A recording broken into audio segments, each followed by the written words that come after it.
And welcome back to Bros in a Landfill, the only cast with hot takes spicier than an anime fan on prom night.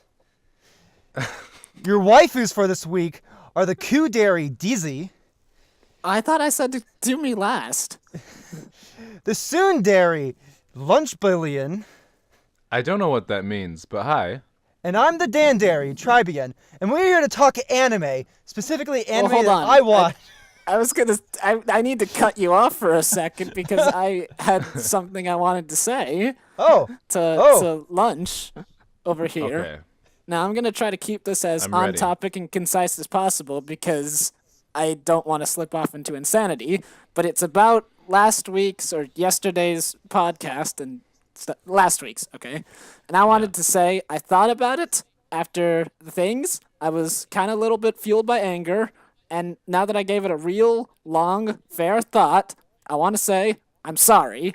I apologize about when I was saying that a certain game that will go unmentioned is worse than Shadow the Hedgehog, because you know what? I was thinking about Shadow the Hedgehog from the after perspective, from the 2019, people look back on it, they buy it, they play it ironically. But you know what?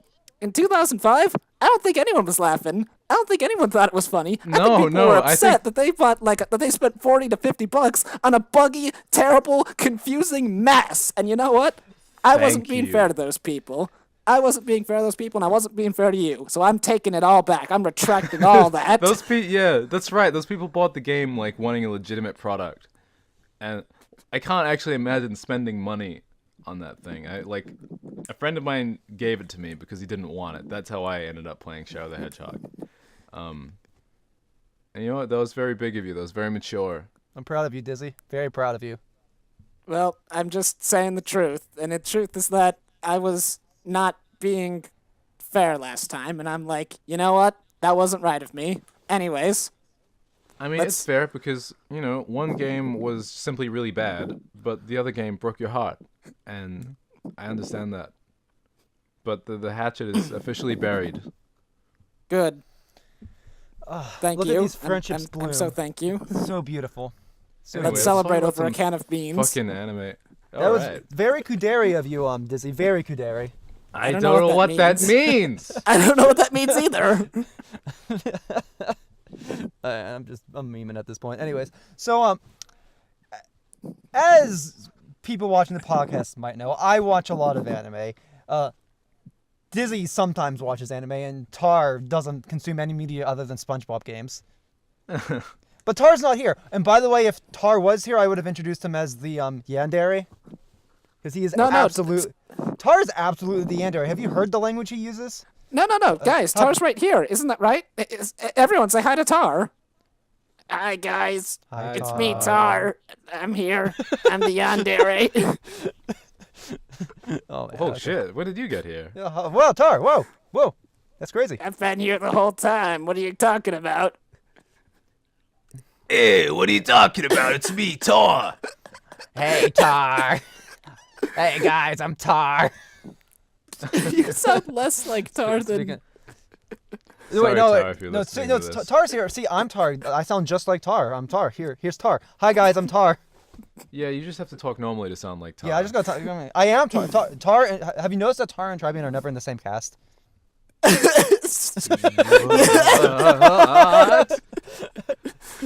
Yeah, especially not for the first, anyways, what was it, like 7 episodes straight? Yeah.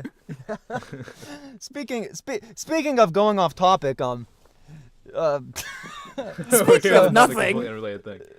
yeah. So the winter anime season has just started. That means the fall anime season has ended, and I thought it'd be fun for me to talk about the shows that I watched, I completed, and maybe see if Lunchbillion and Dizzy might want to watch them, or anybody in the audience might want to watch them, or more realistically have an outlet to talk about shit and have Lunch and Dizzy give their side commentary to any of the bullshit I say.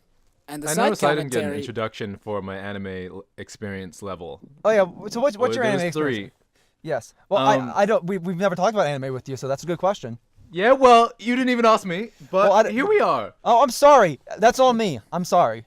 Okay, I have modest anime experience. I like anime, but I never know what anyone's talking about when they're talking about new anime. But I like Cowboy Bebop and Samurai Champloo and those kind of older ones. So you're a snob. That's what you're saying. I like some new ones as well. Yeah. Oh, another cool old one is Nadia, The Secret of Blue Water. That's me being a snob because no one knows what that is. I've heard of it at least. But I like My Hero Academia. Yuri on Ice is one of my favorites. That show's great. Yeah, it's about gay figure skaters. Yeah, very gay. Very figure That's right. Super gay. It's at very figure skate. So It's I'll have to keep your tastes in mind. Try. My only question is, are you gonna force me to have an aneurysm and talk about that one anime? Which one?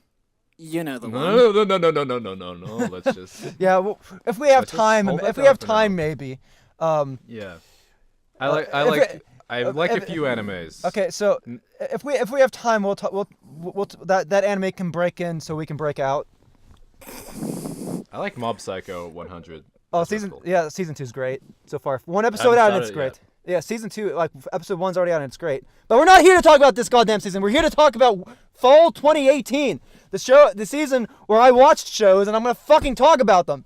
So. All right, I'm Please do. sorry Yeah, for wanting to be included. Yes. No, I'm going to go. get you guys caught up. I'm going to get you included. I'm going to tell you which shows to watch, which shows not to watch.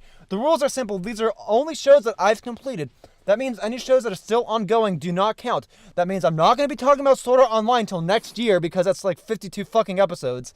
I'm not going to talk about fucking Slime because that's ending this season. I'll probably talk about that in the next one of these fucking roundups. Only shows that ended this core, okay? So that's the thing. I'm gonna give my complete, utter, honest, totally accurate summary of the show. These two fine folks will read the actual synopsis for my anime list, and then I'm gonna talk about the show if you should watch it, if you should not. We're gonna do this in reverse alphabetical order for a very specific reason. Do you guys have anything to say before we get going? I like the way that you gave a nice little hook for next year's episode with the Sword Art Online thing. Yeah, I know. See, I thought that was very clever of you. Yeah, I'm planting those seeds. For the record, I am going to watch every episode of Sword Art Online 3 and talk about it, so stay tuned. Oh, I can't wait. Wait, so can I just want to mention that I did actually watch the first episode of one of the shows you're going to talk about because you mentioned it, which is Zombieland Saga. Yeah. Which is the Let's first start on the with that list one. anyways. Yeah, that's Fantastic. Yeah, starting with that one. So here's the my totally accurate summary of Zombieland Saga. Zombieland Saga is a community improvement project involving dead idols. Oh, yeah? Is that it?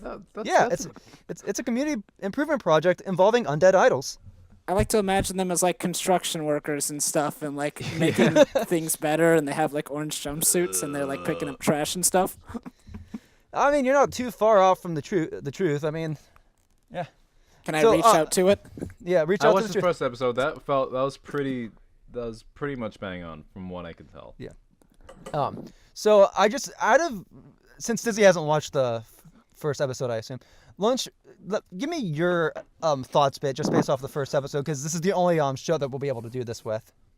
Okay, so I started watching the show, and there's this opening sequence where there's this young girl who's like getting ready for school, and there's happy music blaring, and it's like, "Hi, I'm what's my face, and I'm in my second year of high school, and I get shy sometimes, but I want to come out of my shell this year, and I can't wait to start my first day of school."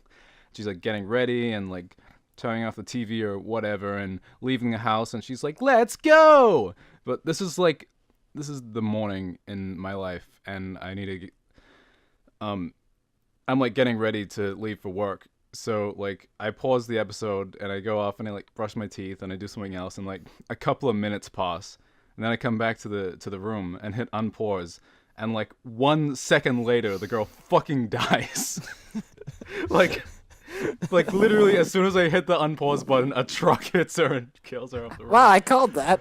It was amazing timing. I was like, oh my god. I was gonna say, yeah, with the name like Zombieland Project and stuff of that nature, I'm like, Yeah, I'm thinking in my head like, it's gonna start with the main character getting hit by a truck, isn't it? I'd say Open with a bang. I would say it's Love Live with zombies, but I've never watched Love Live, so I can't say anyway. Well, Me neither. You should watch Love Live. It's good. Or don't Well, watch Love Live because it doesn't really matter if you don't do or don't. It won't affect the rest of your life. Anyways, lunch, Okay. lunch. That's a Do bit dire. you want to give the My Anime List summary of the show? So or do you think my summary was accurate enough? I'll just read the synopsis. It won't take too long. Yeah. In 2008, high school student Sakura Minamoto is on her way to audition for an idol group when she is killed in a traffic accident. 10 years later, she discovers that she, along with 6 other legendary girls from various eras of Japan's history, are resurrected as zombies by Kotaro Tatsumi to save Saga Prefecture as the all-zombie idol group Friend Chocho. I have pronounced literally everything wrong in this whole summary. It's Fran Shushu. Friend Chocho. So Wait. Zombieland Saga is a thing. Why did she have to be resurrected 10 years later? It makes sense when there's certain things that are like subtly revealed near the end of the show. Why? But this is not a show that cares about making sense. Like, it's one of those shows, like, if you think about it for like 10 seconds, it makes no sense. You're just supposed to watch it, and it's an absurdist comedy. Yeah, that's the impression I got. Like, it's really just ridiculous. 10 years later, does she go back to visit her You're just mom? meant to accept the insanity. Yeah. Does she at least visit her family again? Well, Well, no, is this a spoiler cast or what? no, You know, I'm gonna keep like, it. I'm are gonna we keep gonna- it. Keep out of spoilers. I'll say this: the first half of the show is a very much get the band together sort of sense, where all the zombies like are like, so like have their qualms, or like it's about getting on stage, overcoming some fears. Of like, yo, dude, I don't want to do this. The first 2-3 episodes are all about getting the band together. The next few is like getting some notoriety, getting famous, and then like episodes like 6 through 12 are all like episodes about the characters, and that's where you get more of like the meaty drama and people dealing with their histories, and then 11 and 12 hit, and 11 and 12 is all about Sakura, and I don't want to go into too much spoilers, but it kind of explains the connection with Sakura and Kotaro, and then they have their big climatic, like, yeah, we're gonna be great performance, and then they've left the door open for a sequel, so I don't know if they're gonna do more with them growing more.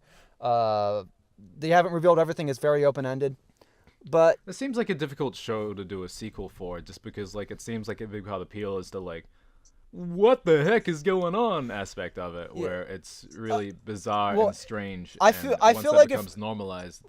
no, the way the show handles is it constantly is topping itself with the absurdity. So Okay. the second episode ends like in a like it was either the first or second, like, no, it's the second episode, ends in like it's like in a rap battle, and I don't mind spoiling that because it's not like the most absurd thing, but it's so good. It is so good. The rap battle between Sakura and one of the members who's like doesn't want to do it. It's like you don't it's full of those moments like you don't expect it to go this way, and then it commits to the joke. It commits to the absurdity. It doesn't hold back any of its punches. Okay. At all. Well, it sounds like you quite enjoyed this show. Oh, if there's one thing that I can say fuck off of the show, and it's not really this show's fault, I think this is like a trend in like idol-ish anime, is I really cannot stand the CG dance segments that happen once they like start doing their choreography routine, choreographed that sounds routines. a little ugly and weird. Yeah, and I don't think this is necessarily the first show that does it, and I understand why. It's easier to do those those heavily choreographed segments in CG where you can program how the movements are going to work and kind of just set rather than drawing out every single motion. It makes Well, it I feel like then you could kind of copy the same motion to every character. yeah, Like, and it makes it look more like a real dance in the sense of because it looks like real motion. as opposed to frames of a. But it does seem like a real kind of like you get a bit of style whiplash or something. Like Yeah. Oh yeah. No, it's like if the show was all in CG, I mean, I don't think it'd look good, but it wouldn't look as it wouldn't be as take jarring. you out of it. Yeah.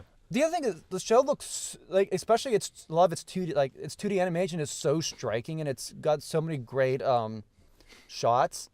I will say that from the first episode, it was animated quite well, like way Yeah. more than I expect. Like a lot of anime is really static. Yeah, But there's a lot of expressive, like kind of like when she's running away. There and is stuff, always something going on screen at that. Like there's always movement. There's always motion. There's never any point where it's just like sitting there, or going through the trope of just anime characters walking or standing around talking. If there's a conversation, somebody's always doing something on screen.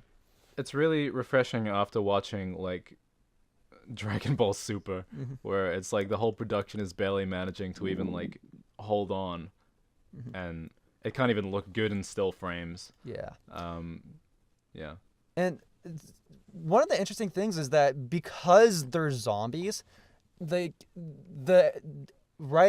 team behind the writing and like the jokes and directing or whatever are not afraid to put them in seriously dangerous situations and for them to survive because since they're already dead, like Right. They have free license to make some stupid shit happen. yeah, there were some very stupid shit where like there's no way people like fucking there's parts where like body parts fall off like during performances or Oh my god.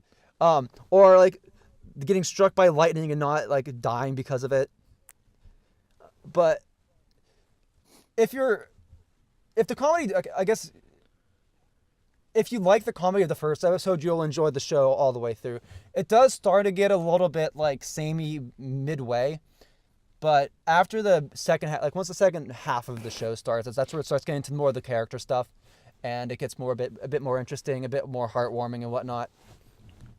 Yeah, I feel like if I were going to watch more of the show, that stuff would need to come in a bit earlier. Like, I thought the first episode was okay, and I definitely liked the animation, but like I felt like the humor was a bit, I don't know, screamy. Yeah. I mean, I like the opening sequence, but I Yeah. don't know if the overall vibe of the show really works for me. But yeah, I would say it watch seems till like it's pretty well put together. watch till the end of the second episode, because the second episode definitely gives a glimpse into how it's going to be handling its character interactions. Because at that point, it is Sakura getting the rest of the girls to be like, Right, 'cause yo. the first episode only had like 2 characters in it, so. Yeah, the first episode was very much just introduce Kotaro, Sakura, and the rest of the girls. The second episode what's really introduced to the other girls because of the whole, like, because there's this whole memory thing where they have to remember, like, the zombies have to awaken from their zombie states. Yeah. And the second episode's where that actually happens and you get to meet the characters. So Cool. if you like the shit it was doing in the first episode, it only gets more and more absurd as it goes. Where like the final episode has a big performance where the stage is falling apart while they're performing. Try. Yeah? We're running out of time. You might want to hurry this up. Okay, yeah. Oh, oof. Yeah, so, yeah. Zombieland Saga, I've got less to say about some other shows, but because this is one that Lunch just seen, we could actually have a conversation. Well, I there think you you go. sold LB on it. What? Yeah, I sold I think you sold LB. Lunch on it. Yep, I sold Lunch on it. Also, I started just playing a game while I was waiting. Yeah, so yeah, Dizzy, Dizzy, I'd say watch like the opening sequence. You don't have to watch the full episode, but watch the opening sequence at the very least. That's a work of art upon itself. Yeah, Well- that's great. I can guarantee you that I cannot guarantee anything. Oh. Fair enough.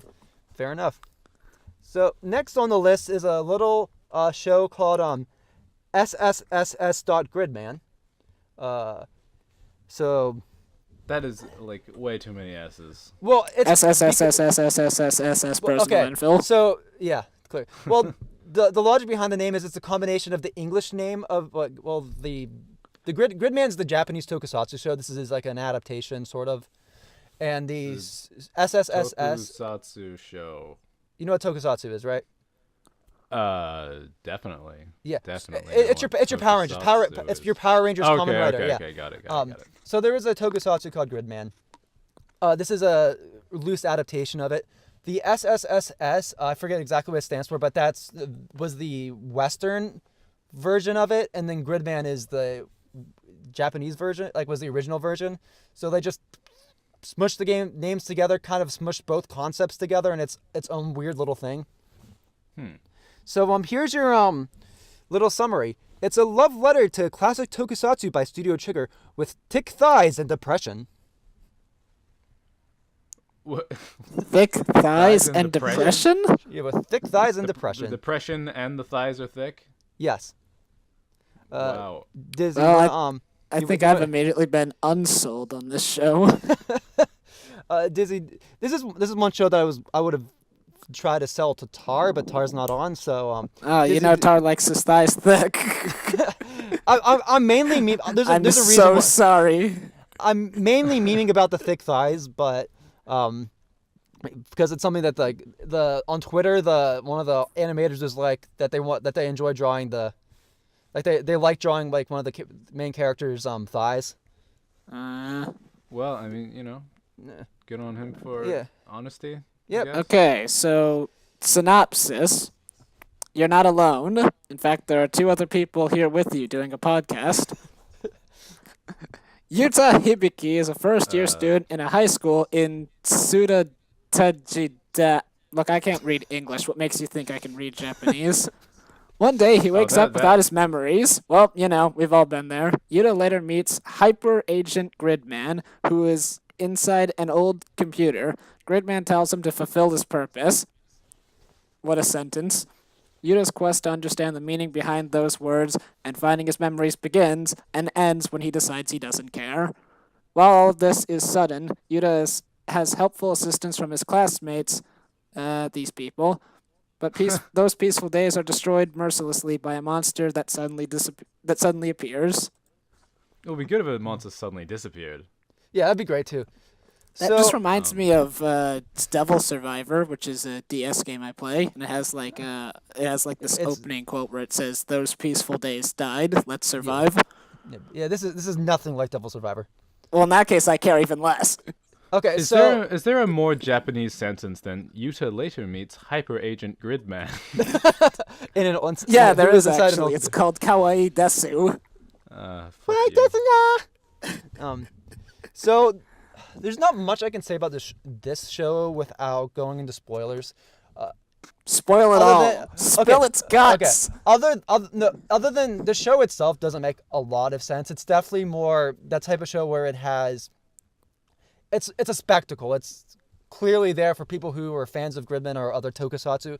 Like if you grew up loving Power Rangers, or you grew up loving Kamen Rider, or any of those types of shows, I'd say give the show a shot. They take a lot of the animation, like a lot of their fights and animations are directly inspired by, okay, I guess I say there are a lot of easier ways that they could have animated things, or they could have gone really lazy or cheap, but they chose to take a lot of the animated in such a way that it's mimicking what the tokusatsus would do for their live action directory tricks to make characters look like they're growing, or the transformations or whatever. So basically, there's not really cutting corners. They're really going for they make it look fucking cool. Yeah, they make. So apparently, these guys made Kill la Kill and Witch Academia.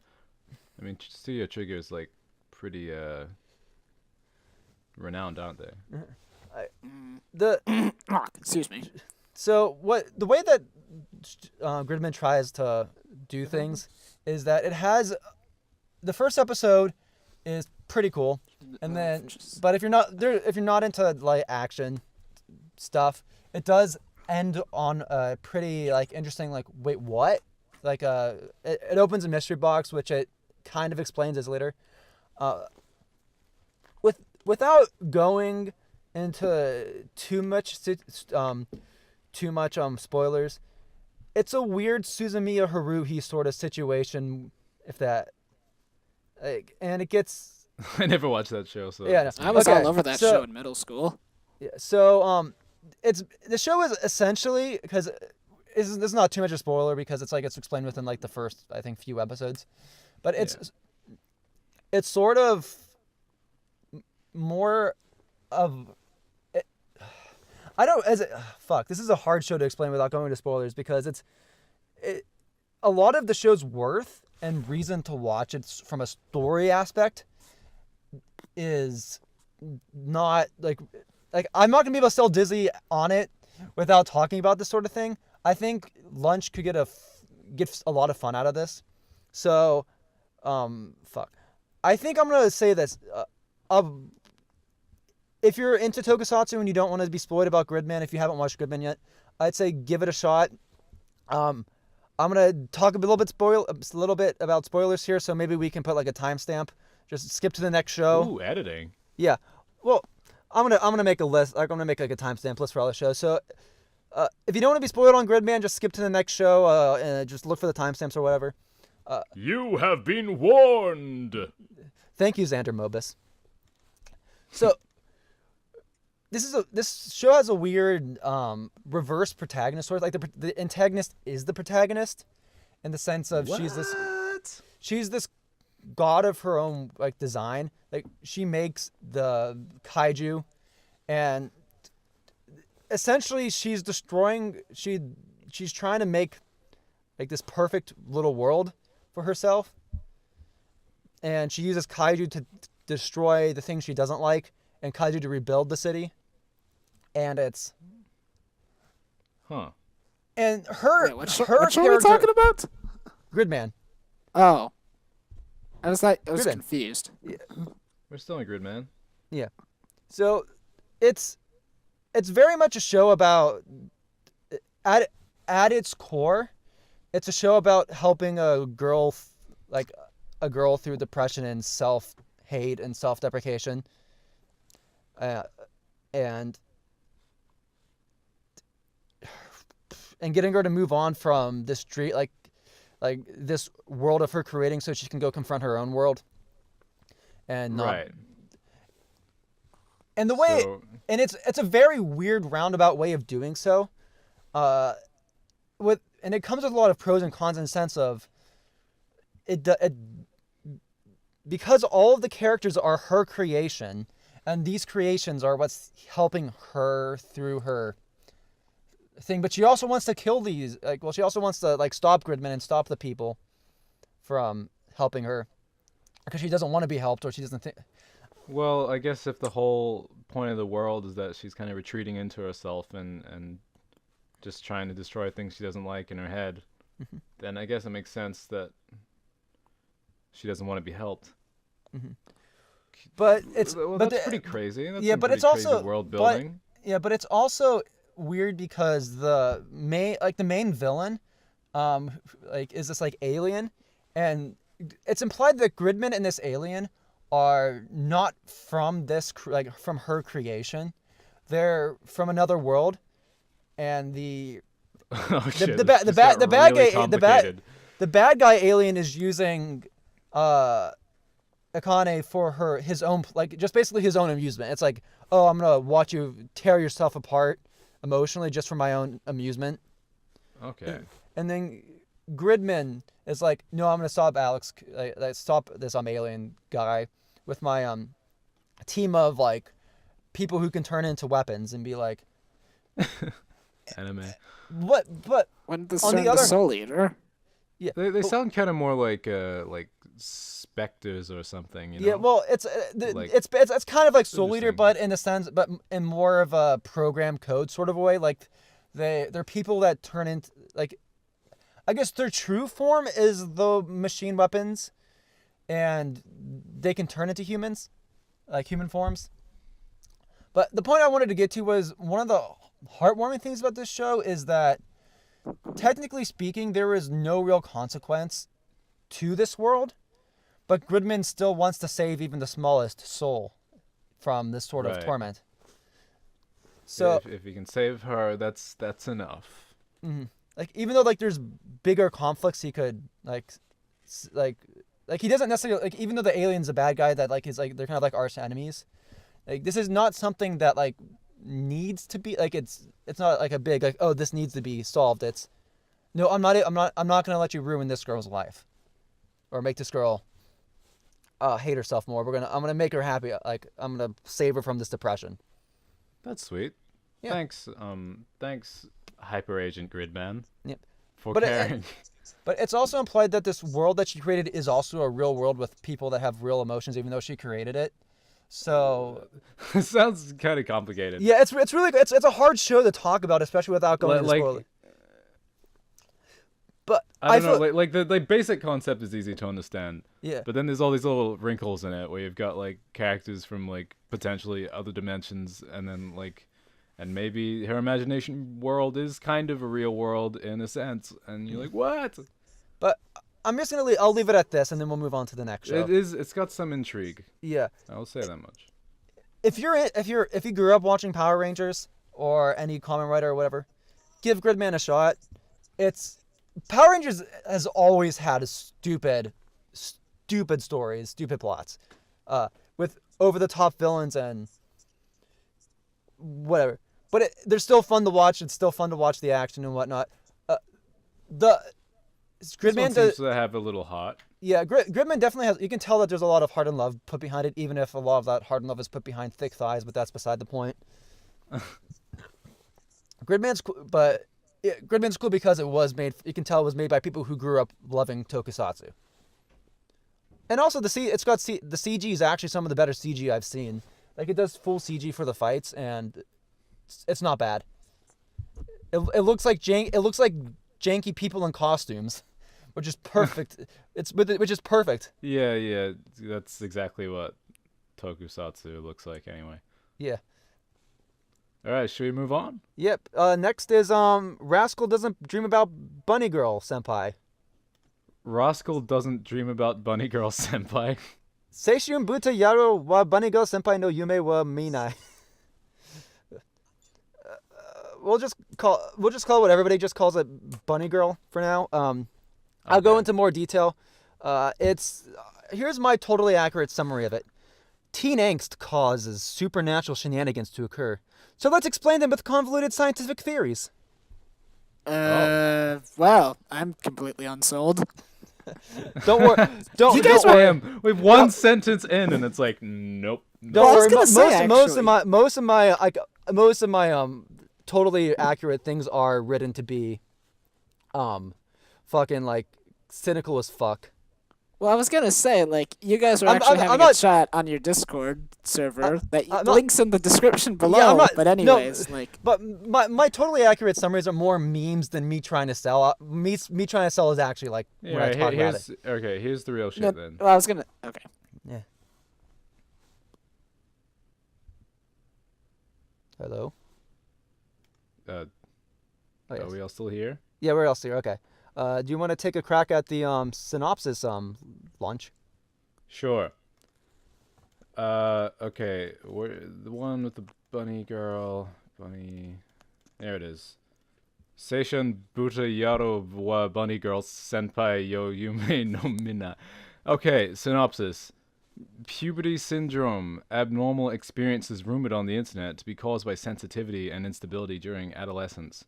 This year, Sakuta Asusagawa, a second-year student at a high school near Enoshima, meets several girls that are experiencing this puberty syndrome. For instance, she meets a wild bunny girl in the library. She turns out to be an actress on hiatus, Mai Sakurajima, who is also his senior at the school. For some reason, no one else can see this enchanting girl. How did she become invisible? As Sakuta searches for answers to help Mai, they spend more time together and he eventually learns of her hidden feelings. This is an unusual story that takes place in a town of bright skies and glistening seas, where Sakuta encounters various intriguing girls. Okay, so I'm going to start off like this. If you've seen a lot of light novel stories, well, like light novel anime, or read a lot of light novels, Bunny Girl isn't inherently interesting. People have made a lot of comparison to the Monogatari series and some other light novels. Where Bunny Girl has its strength is at the core relationship between Sakuta and Mai. Because with a lot of these like harem-like shows where there's a lot of girls, you tend to have main characters who are either dense or whatnot. And Sakata falls more in line with the cynical sort of like main character, which is still sort of a trope, just not as big of a trope as the other. All right, that's trope. something. Yeah, but as I said, we're the core. Yes, the show isn't perfect. It's got its problems. When I said that, let's explain them with convoluted scientific theories. That's probably the worst. Like the way that the smart girl tries to explain the whole disappearance thing is she uses Schrodinger's cat as an analogy, and it's fucking cringy as hell. But at the core, and this is probably as me trying to explain, like Lunch and Dizzy probably aren't the audience for the show. Dizzy is gonna watch and be like, "Why this is idiot? You guys are idiots." Whatever. This is stupid. I think I'll just cringe. Like I get puberty. I've still experienced it. It's like I think I'd just cringe. I think I'd have a little too many like I'd either have too many I've been there moments or I'd have too many ugh. Where Bunny Girl has my respect in regards is a lot of these sorts of shows that explore puberty. It doesn't rely on the whole misunderstanding aspect. It's a very much there's a problem. We're going to confront this. We're going to talk about this and try to make things better. It's not 3 episodes of, oh, I'm too embarrassed to talk about this thing. Or it doesn't sound like puberty, though, is the thing. Well, puberty is a lot more chaotic and a lot less focused. But this is coming from the strength of the main character. You got these girls who don't want to talk about their problems, who are like, no, I can't. I'm too embarrassed. I'm too whatnot. Or you got the main character being like, look, there is shit ruining your life and ruining my life right now, and we're gonna confront this because of these fucking paranormal shit happening. Like in the second arc, the second arc operates on a time loop situation, where the main guy basically has a good experience with his with Mai, who's his girlfriend at that point, and then the day loops after that. And then he's like, okay, like after a few loops, he's like, okay, seriously, what the fuck's going on? He figures out it's related to this other girl's psychological problems. And he's like, look, we've got to confront, like, I'm going to help you through this. We're going to figure something out because this is fucking up my life.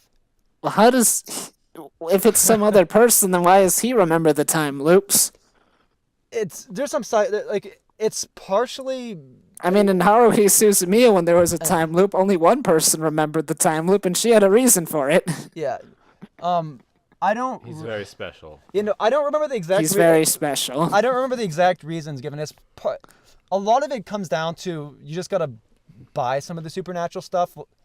Like, it doesn't make a lot of too much sense. Like, one of the things that happens is, like... when fucking he gets, like, his sister was going through, like, emotional bullying, she was physically beat up by some supernatural entity. But damn, I don't know.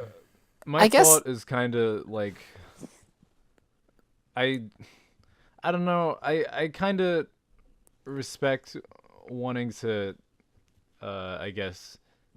I respect the idea of making a show about some of these themes. I just don't know if I trust anime to do it.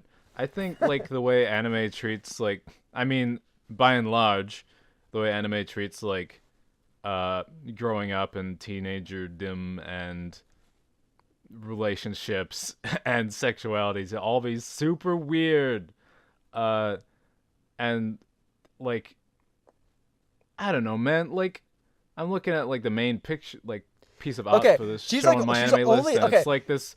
It's this chick who's like dressed up like a Playboy bunny for some reason. Okay, so why? She's only like that. I think in the first episode, like she puts on a bunny girl outfit to prove a point that no one can see her, so she can wear something like that, and it never comes back. Part of the problem is that the show adapts like 4 light novels, and the first they're all part of like the puberty syndrome. Like chronology, And the first story is Rascal doesn't dream about bunny girls, well, senpai, and it makes sense in that context. I don't know why they named the whole show that, but and like why they used clearly it's because like, oh, titillation, let's advertise, like it's false it's bad false advertising. That's what it is. It's misrepresentation like, of your I own get work, that's which is probably self-defeating. Yeah.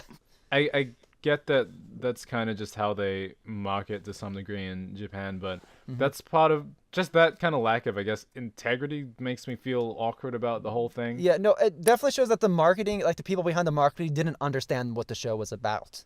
Try, can I ask you a question? Yeah. What are you supposed to feel from watching the show? What?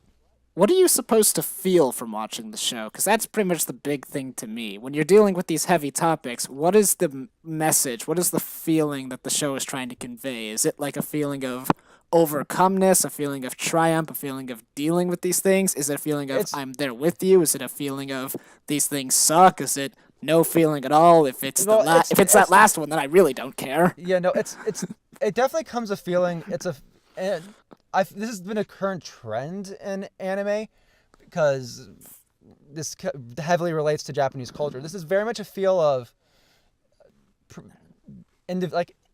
individualism, like be yourself, don't. It's very much self. It's kind of like self-helping in a sense.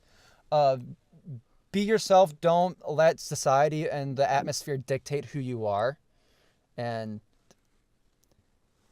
every time it seems like it's got this protagonist that's like, "Hey man, sort your shit out." Yeah, and that's why I'm kind of perturbed by it, because it's like, everyone likes a good triumph story, but it's kind of like you're just saying it's a lot of these problems don't have real clear-cut solutions, and you're kind of saying that it's sort of like the guy comes in and says, "Sort your shit out." Well, I know and it's like, not. my It's life not. is It's better not. Well, now. it's not And that. it's like, chaos, well, or else no. you'll completely fall into insanity. No, I was half memeing with that stuff. A lot of it, like it comes down to the main character being the fixer sort of thing, and that and I think where I relate to that, because like I'm a very much of a fixer sort of person. That's who I was throughout my life, and that's what I think I connected to the show. Right. The main character sees these people having problems, and yes, to an extent, some of them do, especially the second arc, definitely affect him. But he's gonna help these people through it. He's not like, and it very much plays back to his own arc. Because you have this whole situation with the sister who was being bullied, and then whatnot, and he suffers through puberty syndrome himself. And there's a moment in the final arc of the anime where he is utterly like the fact that he failed to help his sister utterly destroys him. Like he is emotionally and this is someone who's like seemed to be like a cool-headed person like throughout the show. Like he's just this narky, cynical, whatnot. Oh, I really don't want to watch this show now. I really don't want to watch this show now. Yeah. Like, wow, I was going to say, before you guys started talking, I mentioned, like, your chat room. And I was going to I had a comment, I think. I don't remember if I posted this or if I just thought it. But you guys were saying, like, I hate how this name turns some people off from the show. And I was going to either posted this or I was thought about posting this, where I was going to say, bunny girl, senpai, anime, those three words together equals a lot of people aren't going to watch this. Yeah. And I'm hearing about it. So I walked into this show being kind of iffy about it, and now that I'm hearing all this stuff about it, I'm going, yeah, I don't want to be anywhere near this show.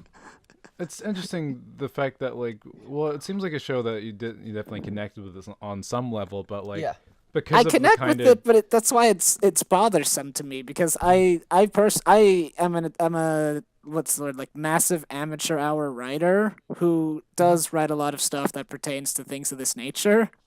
And I guess it's like weird to me because like I write stuff that's like weird and dark and stuff that has like no clear-cut answers, because that's just the kind of those are the emotions that I feel when I write.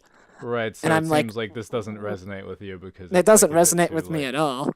Yeah. Yeah. No, I it's kind of like a it was vegan gonna resonate burger. with- I didn't think That's it a way wa- to phrase it. Yeah. I didn't think it was going to resonate with Disney much. And granted, like me watching this show, like especially during like the halfway through like the show, I was kind of going through the motions. The best parts of the show always were the climax of the arcs when the people get over.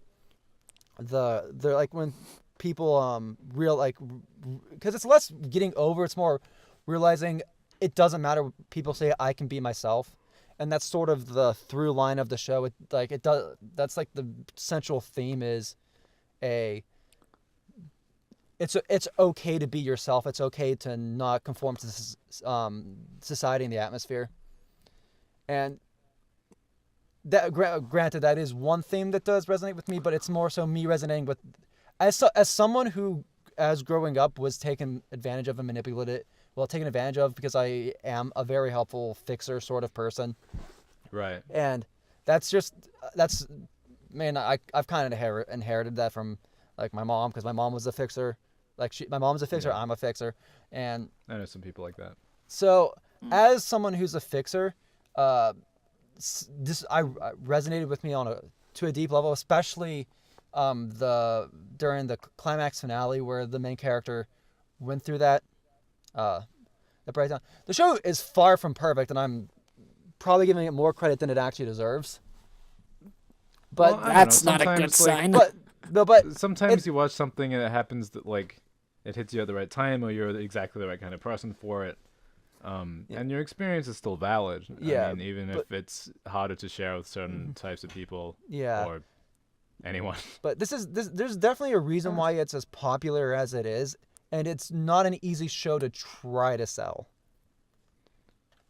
If that makes It's sense. not a what? There's a reason why it's popular, but it's not an easy show to sell. God damn it, you keep cutting out. Well, you're going to have to listen to the audio later. Well, that means I can't respond to that sentence. But what I was going to say was that don't worry, he only called you a fuckboy. I was going to say that from the way that you've described this show, I personally would describe it, speaking only about myself, as like a burger lover being given a vegan burger, where it's like, it looks like a burger, but it's not one. I think what and you like, need is whatever, BoJack even if Horseman. it's a good vegan burger, it's I feel cheated. Well, I think it comes down to the reason why this show seems so good to people and like resonates to me is you don't have a lot of shows like this that are actually like really good or are profound. This is, especially in this in this influx of anime we have, this is just, it's good enough that it seems amazing in comparison.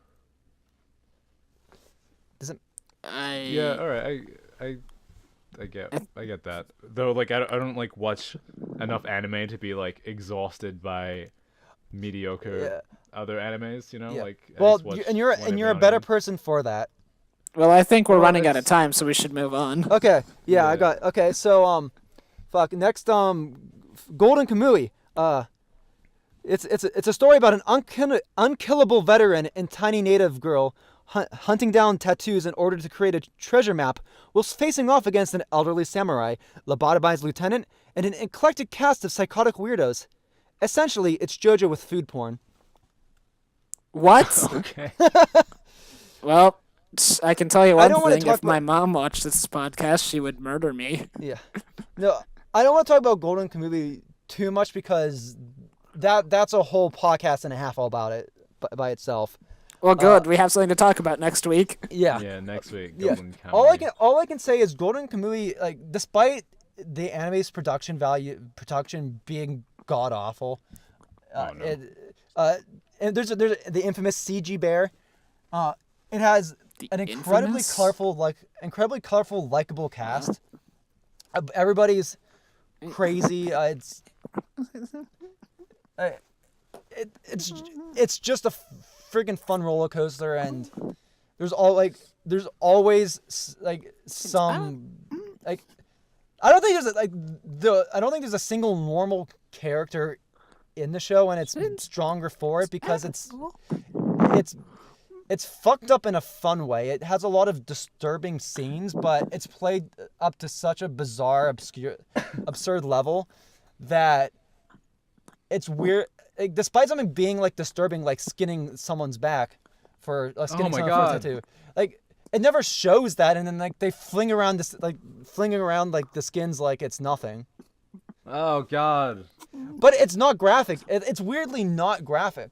There is a scene where there's a scene where the main girl and the main because she's she's Ainu, she's like native, and she's like they're always like She's a hunting, native? cooking shit. What is that? Like Ainu's it's like native Japanese. Okay. It's like their native tribes. Yeah. This all takes place in Hokkaido. I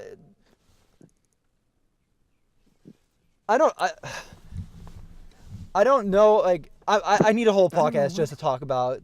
I need a whole podcast just to talk about Golden Kamui. Okay, Well, in that case, let's skip it and move on to the next one. Yeah, let's get. Yeah. So It sounds a bit intense for me. I find I think I already find anime stylings a bit like extreme.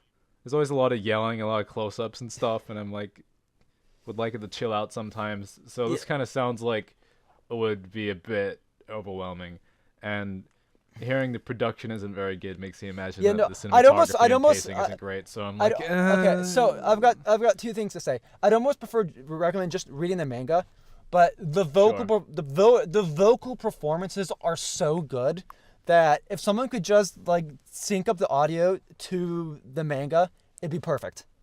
Okay. Try. I expect that. Have Moving on. you What do we seen got? Have you seen the best anime ever? Insert worst anime ever here. So you're talking about the next show on the list? God, is the next one bad? Oh jeez. It's so bad. It's so bad.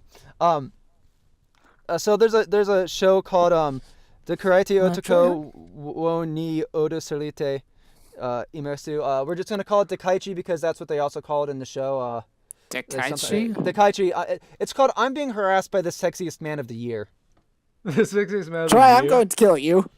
Yeah. Oh, by the way, we didn't do the Golden Kamui synopsis, but we'll just do that in the future Golden Kamui cast. That's a show that I want Tar to see, or at least that'd be fun to talk about with Tar, because Tar would have fun with that. Golden Kamui didn't have a synopsis. I checked. Oh, it didn't. Oh. Yeah, it just said season 2 of. Oh yeah. Kamui. That was the season 2 link. Okay, I didn't send you the season 1 one. It doesn't matter. Okay, so here's what I've written for Dekaichi. My co-star hugs me without my consent, and now I have Stockholm syndrome. Oh God. It's It's because of shows like this that I don't really trust. Roscoe does not dream of Bunny Girl Senpai. Okay, I'm with LP. I mean, LP. Okay. You know? Here's the difference. I'm with between Lunch. Here's the difference between something like Dekaichi and Bunny Girl Senpai. Bunny Girl Senpai is a light novel series that is about it's a guy that goes solves people's problems. Dekaichi is a yaoi, and if you know anything about yaoi is a lot like this is the smuttiest of yaoi. This is dubious consent. This is no consent. In the actual manga, in the first chapter, the main guy's like, this is rape. The main character in the manga says this is rape, and they proceed to have they proceed to stay together. Oh, and by the way, it says hug on the description and whatnot. That's because they decided to take this yaoi story and be like, no, we're just gonna tone it down. We're gonna remove all the sex scenes. We're gonna make it as unsexual as possible. We're gonna change. So hang on. So there's a comic, and then or manga, then they make an animated adaptation of it, where they replace all the sex scenes with hugging scenes. Yeah, well, it's dubious because they cut out the so sex. it's made a bit more vague but. I mean, in the anime, there's a straight scene where he's clearly giving the guy a hand job on a bus, and the other guy's like, I don't want you to be doing this right now. But the other guy's like, no, I know you really want me to be doing this, and he's like, please, not here, not in public. No. Yeah, it's. Look, okay. Okay, there's a reason that Japan is no one's having babies anymore, and the people aren't getting the relationships. Okay. That's because this is a culture that's producing shit like the Kaichi and being harassed by the sexiest man of the year. Okay, so, I get it. There is a place in media to explore, unconsensual relationships and what. There is a place to explore those things. There is a place for smut, but you take a smutty yaoi story, cut out all of the sex, all of the reason why anybody could be interested in the show, and just put the unconsensual relationship in it, and there's no consequences. The rapey guy is like portrayed as a good guy, as like the guy that like the perfect guy for him, and like the main character would be wrong for being separate, like from like leaving him. Like, and you know what the worst part is? Every week after like watching an episode, my wife would go and like read the description, like go into the comments on Verve and read the comments, and it was like, honestly, that was also my favorite part because like why I'm completely for people watching whatever they want, but how can you be okay with it? There were people in the comments saying like I want the rapey guy to be my boyfriend, or it's like I want to be in this sort of relationship. Or, well, that's what I think is. That's kind of what brings this from like being like kind of Japan, you silly odyssey, and it kind of more turns into something maybe harmful, where it like people who don't really know how relationships should work are like watching this and being like, hell yeah. And I don't know, man, it's fucking weird. This shouldn't be shaping anyone's understanding of relationships. Yeah. But because they like cut out the scenes where they fuck, they can just put it up as like a normal show that people can watch.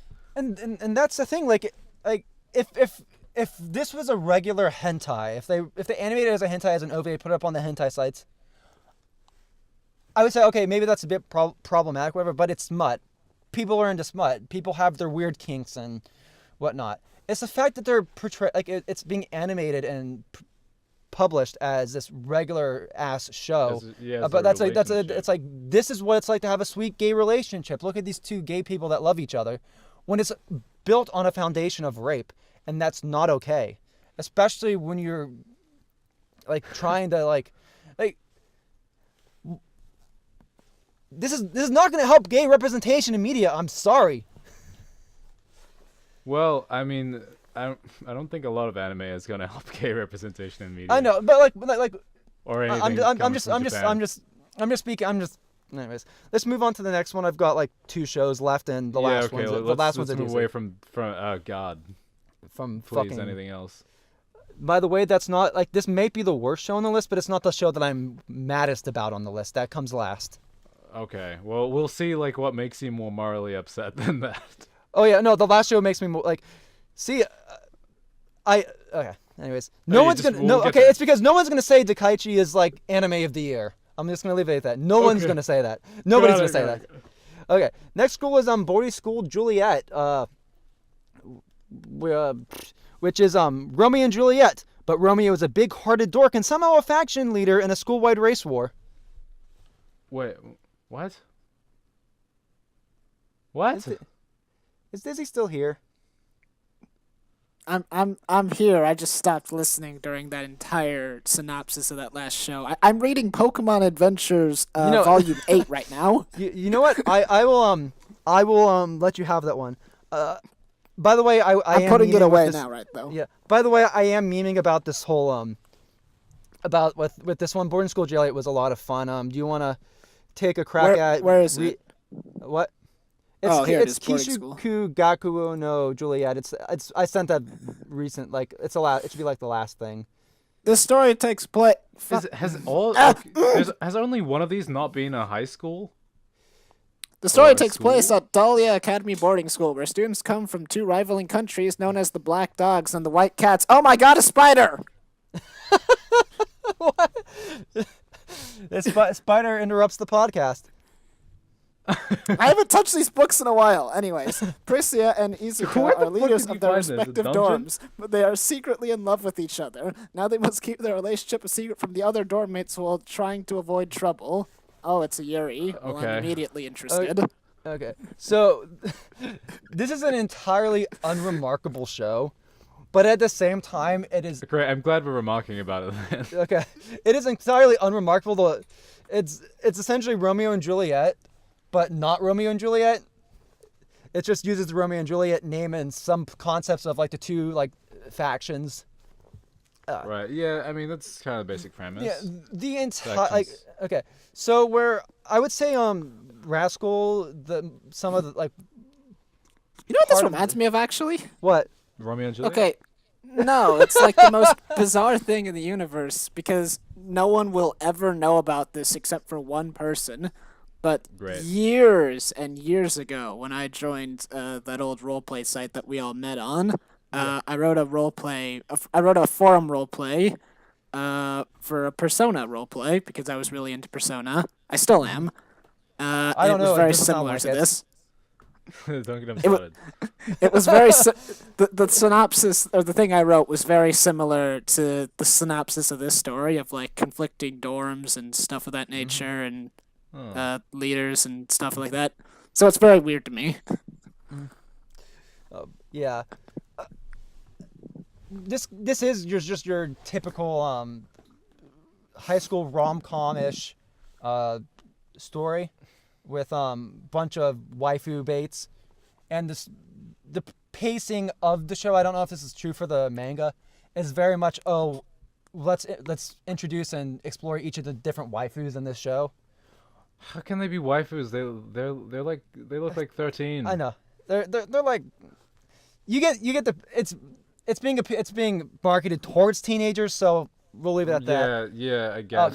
Where the entire appeal of the show is all behind the main character, Romeo, like Romeo Inuzuka, because he gets himself in the most. Wait, like, his name is Romeo Inuzuka. Yeah. Wow. Okay. Yeah. Keep going. Wait, so this isn't Yuri? Yes. No, this is not Yuri. Oh, well, I don't care anymore. Romeo is a big, lovable doofus, and this is why I say he's somehow the faction leader, because he's like such an idiot, but he's got such a big heart, and I would almost like rather the show just be like I wouldn't mind a show just where he's just the only character like in Get rid it. of these fucking waifus. Just get the like Romeo is great like husbando material. He's hilarious. There's and I mean in general the cast, it's a very colorful, fun, like goofy cast, in a completely opposite way that Golden Camellia was. This is a very much it's a fun show within a great main character. The main relationship romance is cute, but because we never get to see anything from Persia's perspective, like Juliet's, like her point of view, and like why she's invested in a relationship, their relationship itself isn't that believable. Right.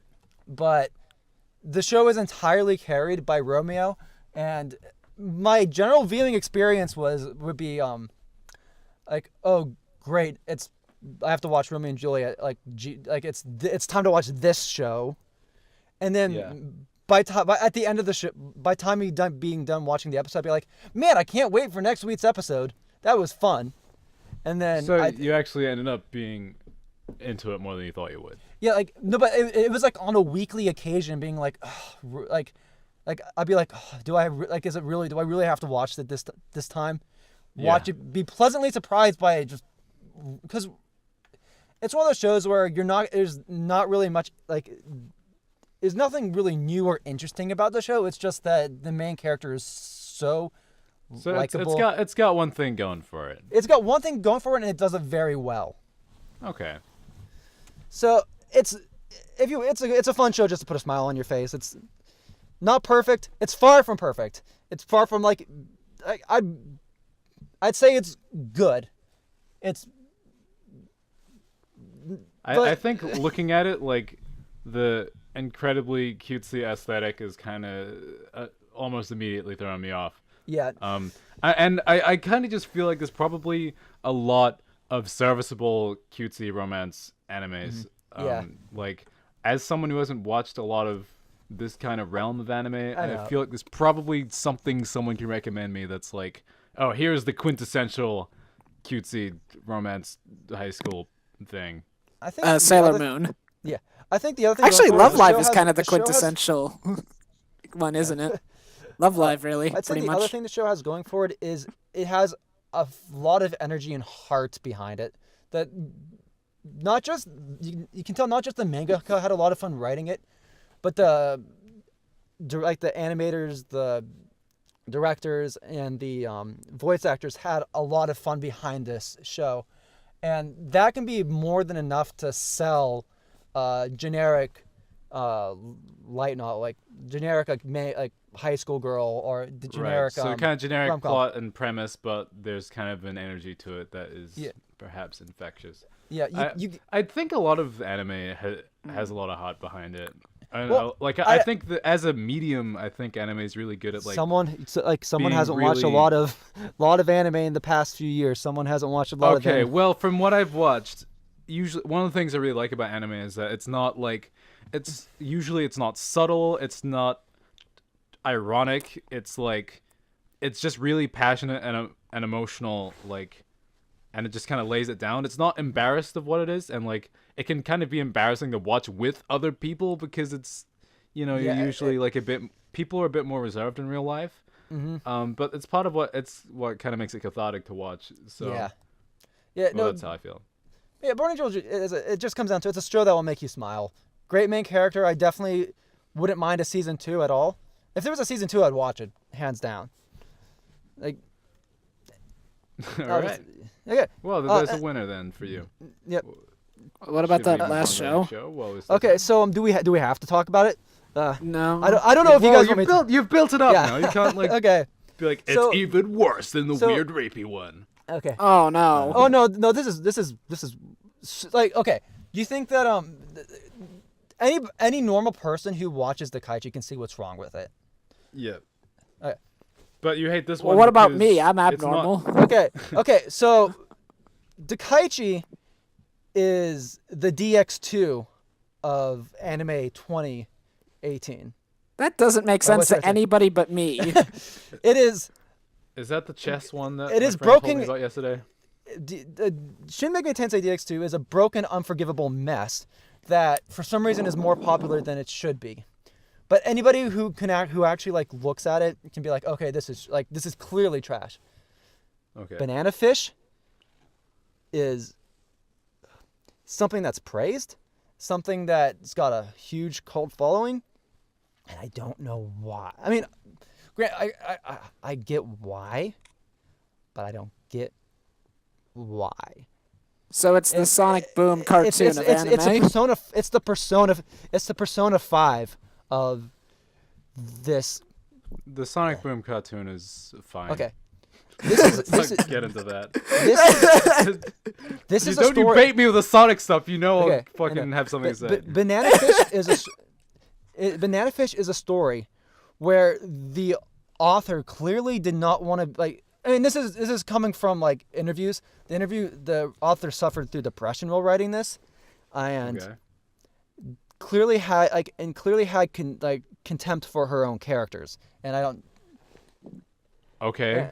It's and the Stephen this- King book of anime. Ugh. Let's not go. I've only read one Stephen King book. Let's not go there. All right, fine. So Fine. let me start with my totally accurate description. Okay. Banana Fish in modern day New York. Okay, let me start over. In modern day New York, the totally not gay leads trade places as damsels in distress as they uncover a conspiracy about a mind-controlling drug which is not just a forgotten plot device. Okay. It's the SpongeBob season 10 of anime. I just keep trying to like make up something stupid to say about this. Well, Lunchbillion, just read the synopsis and let me just collect my thoughts a bit. Okay. Banana Fish. Nature made Ash Lynx beautiful. Nurture made him a cold, ruthless killer. A runaway brought up as the adopted heir and sex toy of Papa Dino Golzine. Ash, now at the rebellious age of 17, forsakes the kingdom held out by the devil who raised him. but the hideous secret that drove Ash's older brother mad in Vietnam has suddenly fallen into Papa's insatiably ambitious hands, and it's exactly the wrong time for Eiji Okumura, a pure-hearted young photographer from Japan, to make Ash Lynx's acquaintance. What? I added the what? This has an 8.32 on my anime list. Just Well, Can we just talk about a runaway brought up as the adopted heir and sex toy of Papa Dino Golzine, Ash, now at the rebellious age of 17.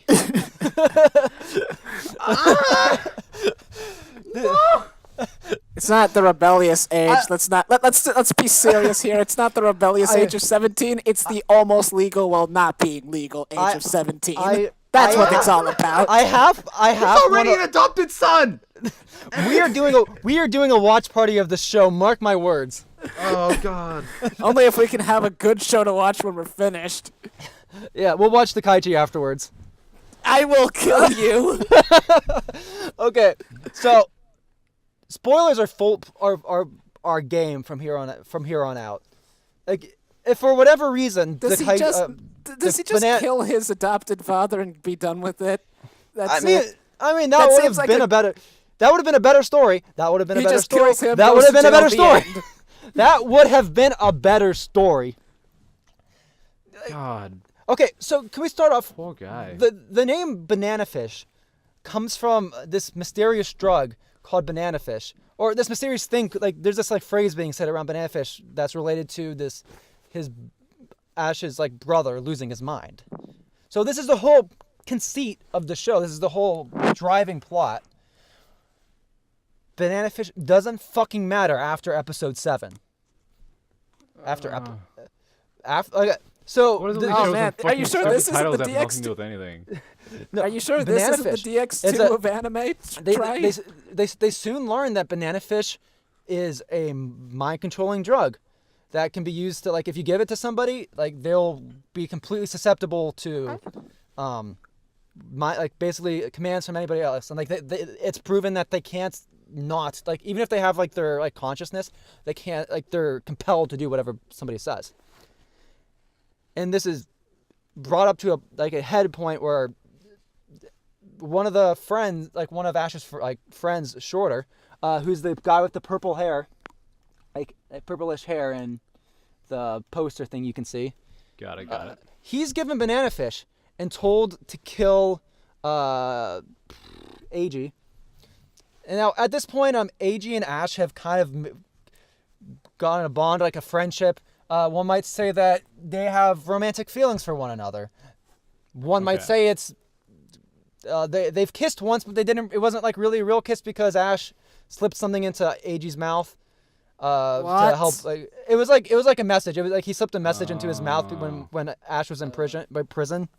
Well, at least it wasn't something else. So Shorter's given this drug and told to kill Eiji, and Ash is basically put into position of killing Shorter or letting Shorter kill Eiji. And this is like the big climax of like the first like real arc of the show. Yeah. And then and this is probably like one of the most powerfully emotional scenes of the show. It also so Ash kills Shorter to save Eiji, which makes sense. One problem, Shorter was the most interesting and best character in the show, and there's no character in the rest of the show that's as interesting as Shorter. I thought you were going to say as the likable. plot twist was that Eiji was the one that drugged him and Eiji was the one behind it all. No, and you're going to say, like, that doesn't make any sense at all. Okay, so essentially what led up to this is that Eiji was kidnapped by this son of like this Chinese. Okay, so it's a really convoluted story of like this. Oh my God. Like of like the son of a Chinese like mob leader, like, and his and mistress. So like this Chinese old fucking Chinese mob leader had a mistress, had a child, and he's like, this is like the runt child that everybody hates. Like all this Chinese mob hates. So he's like trying to like prove himself, make a name for himself, whatever. And so he kidnaps Eiji, then they give Shorter the drug, and then Ash has to kill Shorter to kill Eiji. Now Can I just to. say? Yeah.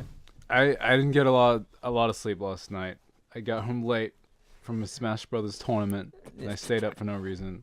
And I Don't woke worry. up Don't to worry. do There this won't. podcast. Day before that, I didn't get much sleep either, just because I was dumb. I'm super tired, and I'm trying very hard Don't to worry. understand what don't is worry. happening. There won't be a quiz. Don't worry. Just follow me. So there the will most be a important quiz, actually. the most important thing is Ash kills Shorter because Shorter's drugged, and Shorter even tells Ash, "Please kill me. Please kill me. I don't want to kill AG. Please kill me. This is like I'm in excruciating pain because of this drug. Please kill me." Now, Shorty was one of the leaders of the Chinese gang, like in New York City, and by the way, this New York City is modern day New York City. It doesn't like I'm not the person to be talking about this. There's many people have pointed this out. The story doesn't work in modern day city. It was written in the 80s, like it was written in the late 80s, early 90s, and a lot of the technology of the modern day breaks the show. So why they made it a modern adaptation, I don't know why. Let's forget about that. Right. So Shorter was one of the leaders of the Chinese mob, and he had a lot of people that respected him, looked up to him. And the Chinese mob members hate Ash and want to kill Ash for killing Shorter, even though Shorter told Ash to kill him because Shorter was drugged and would have basically been crippled for the rest of his life because of this drug, just as his brother was. Sure. Now, so okay, the Chinese mob hates Ash because he killed. That's fair enough. Yes. The guy who takes up the charge of this Chinese group makes an attempt to try to understand why Ash did it, and it basically becomes friends and like puts his trust in Ash. Besides, also they have like a common enemy, so like they're working together against this common enemy. And he's basically guys, we got to work with Ash. Don't kill him. Whatever you do, don't kill Ash. And then they kill this guy, and they try to kill Ash, don't they? So the whole second half of the show, these like they're working together to stop Papadino and when I say stop Papadino, it's because after they save AG, Ash gets kidnapped. After Ash gets kidnapped and rescued, AG gets kidnapped again, and the only way for him to save AG is for him to submit back to Papadino. So no, everybody has to go save Ash again. So the first 2/3 of the show is just them trying to save each other from being held captive. Why does Papadino even want to do any of this? Is Ash that important, or is he just really, really bored? Oh, Ash is basically like a super genius and a super seductress. Oh, okay. What? Sorry, Ash is a super seductress and genius? Can I just watch Pokemon instead and say I watched the show? Can I just watch Pokemon instead? How is he a super seductress if shouldn't he be all like sexually like fucked up? Yeah, no, he is like he's essentially sexually fucked up, but that's never something that's ever like explored. It's implied, but never. That seems like a pretty vitally important part of his character. Okay, so like, I'm you gonna can't get back tell me to that doesn't get explored at so all. I'll get no. I'll get part like the only thing that's explored is that Ash's whole shtick is that I don't want to drag AG. AG can't be around me because I live a dangerous life and people want to kill me, and people like misfortune always comes around me, and there are always people who want to kill me. And so did Ash also fall from space and then get amnesia and then use guns and try to motorcycle? Yes, absolutely. So Maria. So did I mention that the whole thing that led Ash down this path of life is that when he was really young, he was continuously raped by a guy that lived in his town, and he murdered that guy in self-defense, and then basically he was ousted from the town for doing it, and then he was on the streets of New York City, got picked up by Papadino's men, and essentially became a sex slave for them. That leads even more into that comment I said earlier. It's just kill Papadino, go to jail, end of story. Okay, but it gets better. So for his entire life, Ash has been nothing but a victim, and the only times he's killed was because he's protecting himself or protecting his friends. He's never killed out of. Right. He wants to, be a bit more active. He wants to be, rather than passive, he wants to be out there and creating. He wants to be an active murderer. Yeah. Well, hang on a second. I'll be right back. Yeah. So he has to what should we do about this episode? Because I'm pretty sure these last few minutes are gonna get us taken out. Yeah. Yeah. No, it's fine. It's fine. These last few animes are gonna get us completely guys, shot off YouTube. I have to go. Okay, so let me just leave it like at this. So we'll try. We can keep going if you want. Yeah. Okay. So I just want LP Lunch to hear this one bit. All right. So at the end, he is killed by Shorter's men. Ash is killed by Shorter's men. Oh man. At the very last minute of the show too, like it's like he's killed by Ash, like by Shorter's, like the guys who looked up to Shorter. Now, Grant, remember, this is after working with those people after a long time. At no point did Ash or AG be like, oh, you know that I had to kill him because he was given this crippling drug, and he begged me to kill him. This connection that they have in the Chinese gang that's gained trust in Ash, who's told people not to kill Ash, never communicated this with them. Like there was no communication. Ash could and do you want to? Basically, it doesn't make any sense. Okay. Do you know what? Do you know why the author's reasoning behind this? Why Ash had to die at the end? Because he didn't like him. Because Ash killed people, and karma comes back to people. Well, karma comes back to you. So because Ash is a murderer, Ash has to die. That is just twisted and fucked up. Yeah. I gotta go, but it has been a pleasure discussing banana fish. Yeah. Has it been? Just watch Pokemon now. Yeah, let's Later, guys. Yeah, bye-bye. Later. I don't know. Wave goodbye. Bye. I don't know how much longer I want to. I was going to say, as twisted as it is, from that explanation alone and all that shit, it's like I almost suddenly understand where this show's audience is. It's the edgelords. It's like, Ash has to die because he's evil, and evil always wins, but it doesn't win because karma, and he's the bad guy and all this stuff. And I'm like listening to that, and I'm going, I can imagine some people hearing this being like that. Do you want to know how edgy this ending is? Oh, it's so edgy, I'm guessing. Okay, so Ash didn't have to die. Well, of course he didn't have to die. Logic dictated that he should have lived. No, so he was stabbed, but it was a non-fatal stab per se. Like he could have gone to the hospital, he could have gotten help. He could have gone to the hospital and then been picked up by someone else and then raped again. Exactly. Ash's logic is, like, because at this point he's like, oh, I think I am going to go try to be with AG. AG's going onto an airplane to fly back to Japan. He's rushing over to go. Starts running to go to the airport.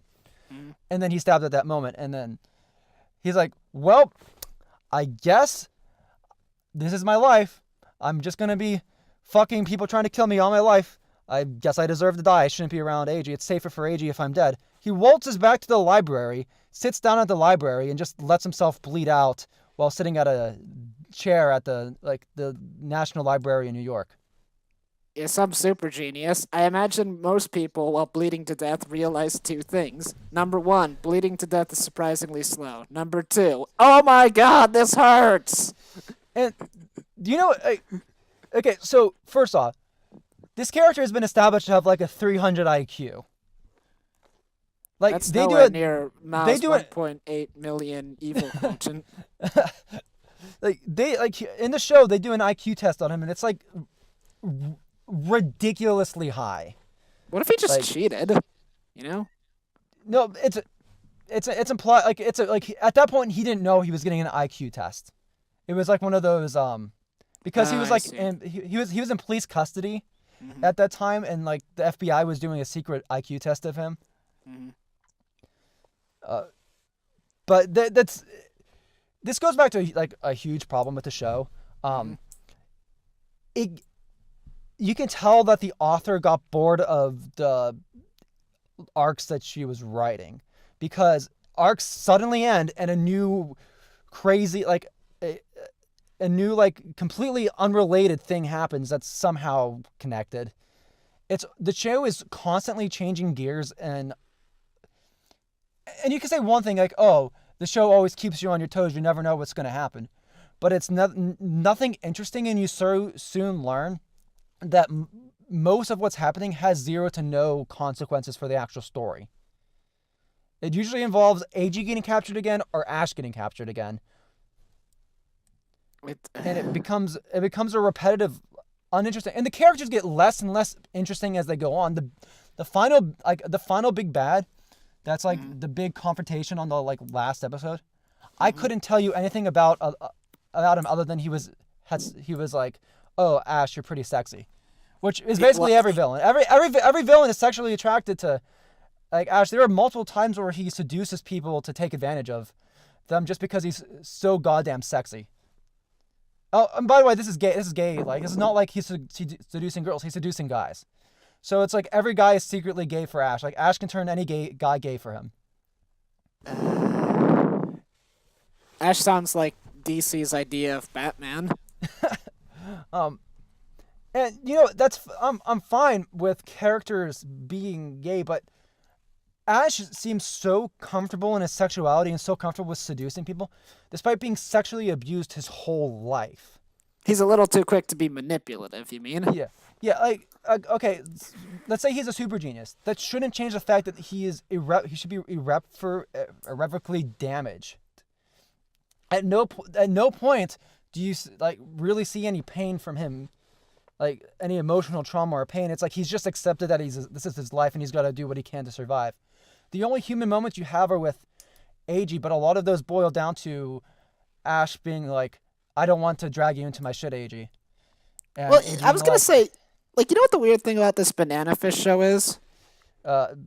fishes that are in shaped like bananas. I was going to say, like, the weird thing is that, like, I can almost,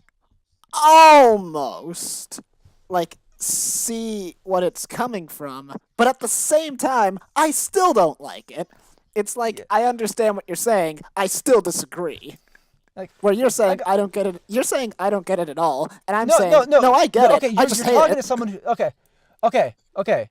Let's take a few steps back, because at first I was getting a kick out of like the edginess. They had like really like dark, pretentious, edgy like songs as like the opening ending. They're like, okay, this appeals to like teens who are edgelords, and I get it. The show is incredibly boring. It is incredibly boring. None of the plot ever matters. Like, it's always the same shit of like, oh, we're running from somebody. Oh, we're there's a gunfight. None of the characters matter. None of the characters are interesting. All the gays, like, for someone who's like maybe like a Fujoshi who's into the gay relationship in Banana Fish, and this is coming from the author's words. It's treated more as a like a bromance of sorts, like where it's just two guys who are emotionally just really like connected and really invested in each other, like just really like best friends, not real emotional. And it wouldn't make sense for Ash to be in a comfortable sexual relationship with somebody anyways because of all of his fucking damage. Which, going back, after the show ended, after like Ash died in the library, there were people bringing roses to the chair Ash died in at the library in New York.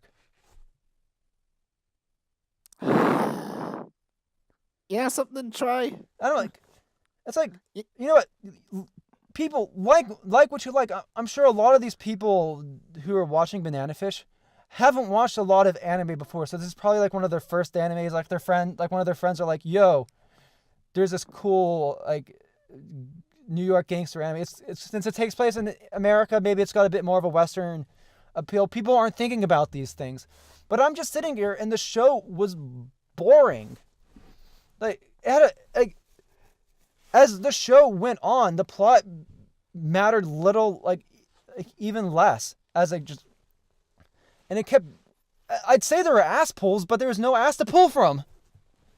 I mean, like, the only thing I can say is like, I mean, it's like, again, it's like, as bizarre as it sounds, this isn't like the craziest thing I've ever heard in my life. But furthermore, I still don't like it. And continuing on that thought process, I was going to make a joke about the fact that the two of us were the only people talking right now, and I wanted to make a gay joke, but I can't now because of all this horrible yaoi anime. Yeah. It's just not And appropriate. I think I can sum up. It's just not appropriate. I'm like, Yeah, I I know. wanted to like I think I be a can. joke. I'd be like, hey, try. Let's, something really deliberately terrible innuendo. And I'm just like, ugh. So here's the difference between something like this and Dakaichi. Like Dakaichi doesn't make me mad. Like you knew what it was when you were going into it. Banana Fish has a pedigree behind it. Its manga is like known as a classic. It's one of the predecessors of the BL genre. It's it's a very important, very popular like manga especially when it came out at the time. The first few episodes were promising. It was a fun. The characters were a bit goofy.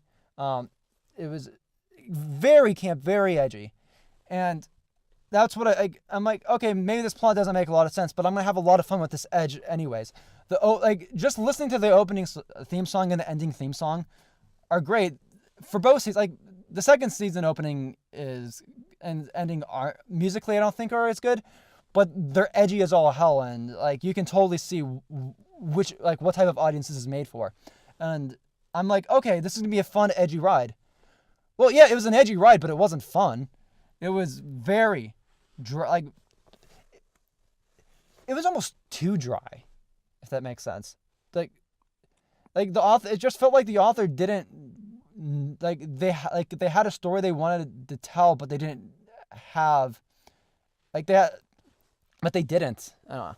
Like they didn't have like a story. They had like a concept. Like they had there's this. Let's have this like interesting idea of a banana fish drug, and let's have this strong bromance. And this story is just so clumsy, and it doesn't feel like the author really knew what she wanted to do throughout the story. It really suffers from that sense of a manga that it was written weekly. It wasn't like there was no great plan of what's going on. It's like, oh, I'm just going to write this as it comes down, write what interests me at the time or interests or sounds fun or whatever. Like there was no, like, it doesn't even feel like there was really any heart put into it. It feels like there was some heart put in at first, but then it became a chore. It feels like the story was written out of necessity, not out of love for the story.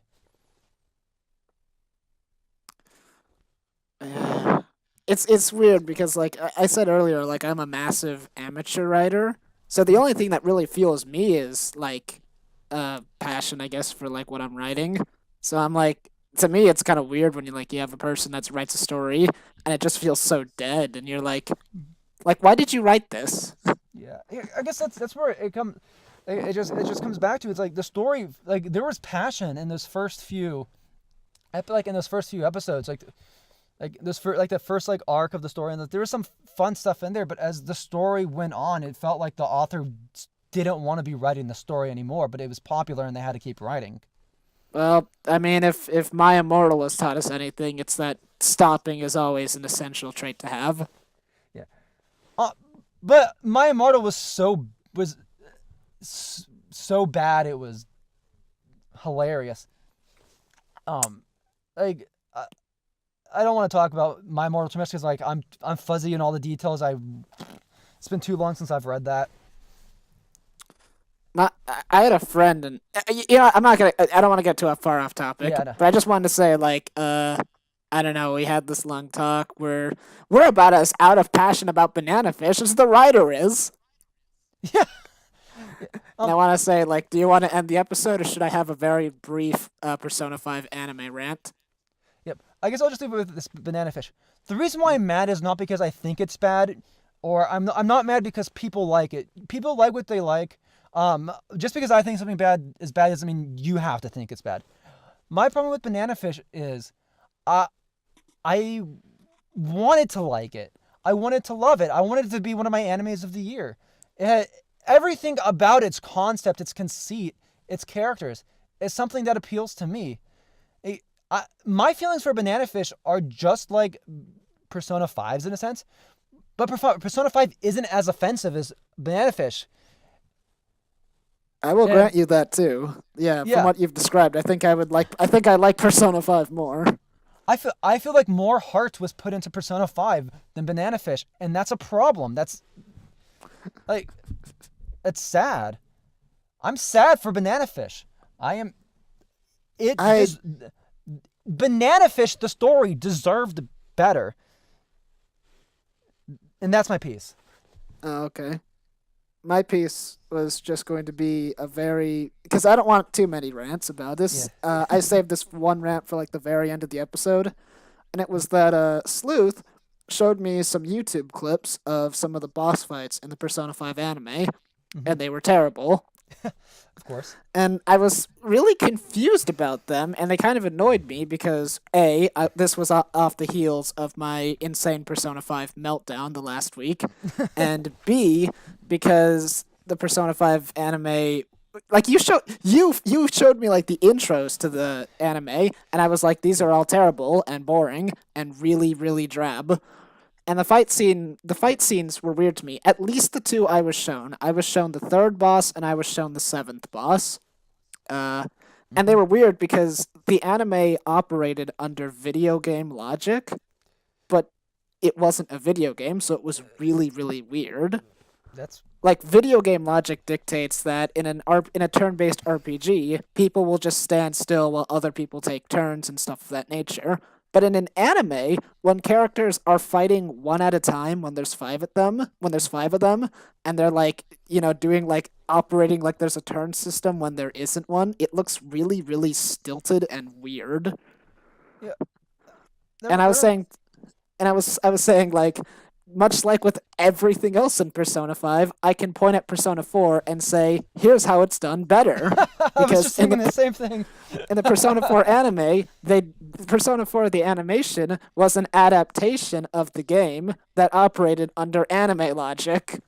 And it's like, this makes sense like turn-based battles make sense from a video game perspective, but not from an anime perspective. So Persona 4 the anime is like, well then get rid of turn-based battles because we're an anime. But And then Persona 5 was... What really worked with Persona 4 the animation so well is that it knew it was an adaptation, knew it wasn't going to fit everything in. So yeah, it changed stuff, and the stuff it changed worked better for the anime than it did for a game. Because it wasn't a game, it was an anime. It took advantage of you being able to switch his personas, having dramatic anime like, sudden power-up bullshit that would never be able to happen in the game because the game doesn't operate. And like it had huge emotional things when he's like, you could now summon a new persona, and then all of a sudden he summons Beelzebub and just fucks over that one boss, and that was hype as fuck because Beelzebub rocks. At least. Oh yeah, did you know Akira or Joker has Beelzebub in the Persona 5 anime? Oh, obviously. I mean, obviously they were. There's like this one scene did he ever? What? Did he ever summon Mara? I don't know, but there was one scene that I saw where like Joker is having like a big stand down with the seventh boss of the game, who I won't name, and they hit each other, and it's like 1 versus 1, and the whole time it was happening, I was thinking, what are the other 6 Phantom Thieves doing? They're just watching. At least in Persona 4, the animation, when it was just you doing the fighting, everybody else was already knocked down or defeated. Like, we can't beat this person. Or something was happening. I was gonna say, like, Persona 4, the animation, like, it was an adaptation, and it was great. And I was saying, like, I stand by this. I love Persona 4, but I think the anime had a better culprit fight than the actual game. Yeah, I actually feel like I want to go back and watch Persona 4, the animation, and like, while you do miss out a lot of some of the intrigue with the social links, that's what you miss out in the Persona 4 animation. Persona 4 the animation actually handles a lot of the story stuff a lot better than the game does. The whole the whole boss fight before the summer vacation is handled beautifully in the anime. Like that's another one too. Yeah, that's like I actually wish they did that in the game. The boss fight against one of the characters, one of the villains, I would refer to him as, in Persona 4 the animation, is really good, and like a really good scene of it too is like the investigation team working together, and I'm like, contrast this with Persona 5, where the characters are like rushing the boss one at a time. They do the baton pass in the third boss fight of the anime, which makes no sense from an anime perspective. Like, it makes sense from a gameplay perspective because it's turn-based, so the baton pass, switch turns, get a power boost, makes sense. Anime, why are you people clapping your hands? Why are you people high-fiving each other before you attack a guy one after the other in a line? Rush him! Yeah, no. Also, I forgot to mention, also- too, like, they barely use their personas sometimes. That's Like, why do you have don't personas if you're not going to use them? you gotta save your SP, man. Not for boss fights.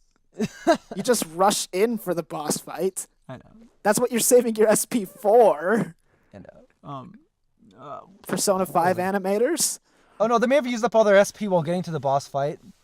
No, because they use it for their big attack on the boss, where they baton pass with each other over and over again, because fighting as a team is stupid. Let's all just take turns punching him in the face. Yeah. I wonder how the anime is gonna handle like some of like the endings thing, because I don't know. I thought the I haven't anime watched was it. already over, wasn't it? Yeah, no, but there's the Dark Sun special, and there's gonna be like another special, I think. Oh, great. I don't know where they cut off like the story, because for like in Persona 4, the anime ends on the normal end fight, but then there's a special for the true end, and that special, like the way that they like incorporate they adapt the true end of Persona 4 is really interesting and really like inventive, because that's not something that the game like would have done. And Yeah. It takes, in generally, it takes a really long, dry fight and makes it really engaging. Well, yeah. Though, Sorry. then again, Persona 4's final boss, I find to be one of the most light. While it's, in general, I feel like Persona has a problem with its final bosses, especially after 2. I found that like 3's final boss was really interesting, but that was a long, drawn-out fight.